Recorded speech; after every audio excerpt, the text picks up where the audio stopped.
Ποιες αλλαγές μπορώ να παρατηρήσω στον εαυτό μου?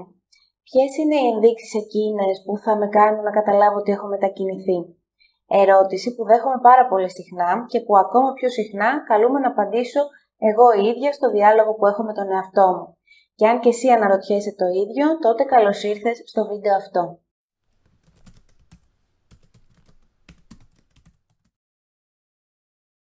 Όσοι βρισκόμαστε σε θεραπευτική διαδικασία, συχνά μπορεί να σκεφτόμαστε τον τρόπο με τον οποίο έχει λειτουργήσει. Ενίοτε μπορεί να γίνει και πολύ χαοτική διαδικασία αυτή και να βιώσουμε ματέωση, ιδιαίτερα όταν καλούμαστε να αντιμετωπίσουμε δύσκολες καταστάσεις.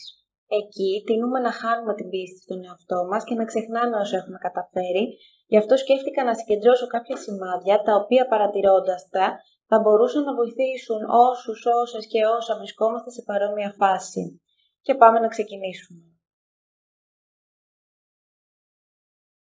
Ένα σημάδι ανάπτυξης είναι όταν ανταποκρίνεσαι με ένα διαφορετικό και καινούριο τρόπο σε μια δύσκολη κατάσταση.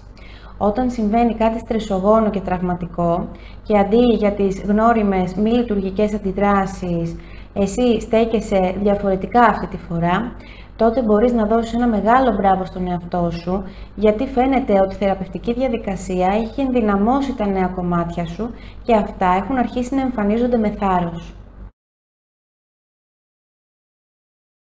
Καθώς η θεραπεία προχωρά, θα αρχίσει να εμπιστεύεσαι όλο και περισσότερο τον εαυτό σου, τόσο σε μικρά φαινομενικά άνευ σημασίας ζητήματα, όσο και σε μεγαλύτερα.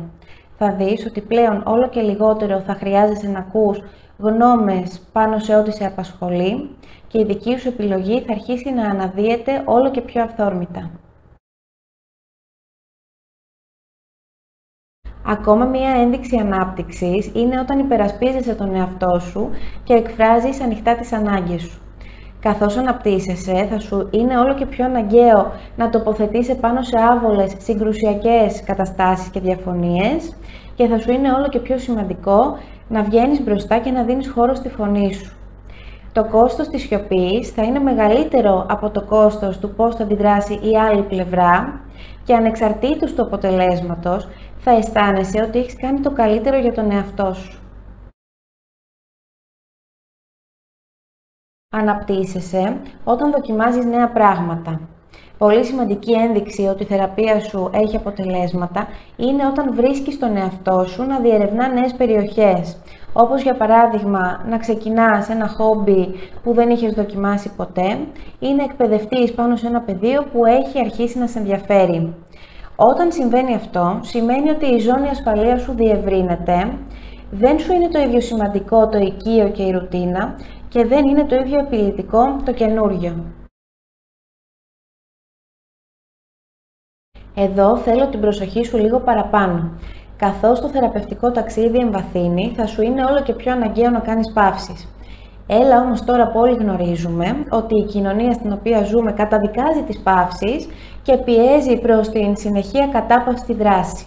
Οπότε πόσο καλά τα έχεις καταφέρει εάν σου επιτρέπεις να κάνεις διαλύματα και να σταματάς για όσο το έχεις ανάγκη. Οι 5 ενδείξεις που ανέφερα ως τώρα αφορούν πιο προσωπικές παρατηρήσεις, αλλά κράτησα για το τέλος την ανατροφοδότηση που ίσως αρχίσει να λαμβάνεις από τα πρόσωπα γύρω σου. Συνήθως όταν τα νέα σου κομμάτια αρχίσουν να εμφανίζονται, οι κοντινοί σου θα αρχίσουν να σου λένε ότι παρατηρούν μια αλλαγή σε σένα. Μπορεί να μην είναι εύκολο να προσδιορίσουν τι ακριβώς παρατηρούν, μπορεί η ανατροφοδότηση που σου δίνουν να γίνεται με υποστηρικτική πρόθεση, μπορεί όμως να λαμβάνεις και ανατροφοδότηση αποθαρρυντική. Αυτό έχει να κάνει με πολλούς παράγοντες. Το σίγουρο είναι ότι η ανατροφοδότηση θα έρχεται σε σένα με τον όποιο τρόπο να επισφραγίσει τις δικές σου παρατηρήσεις. Αυτές ήταν οι 6 ενδείξεις της θεραπευτικής αλλαγής και της ανάπτυξης που συγκέντρωσα σε αυτό το βίντεο. Αν θέλεις, μοιράσου και εσύ τις δικές σου εμπειρίες και μέχρι το επόμενο βίντεο να παρατηρείς την εξέλιξή σου και να σου λες μπράβο για όσα έχεις καταφέρει.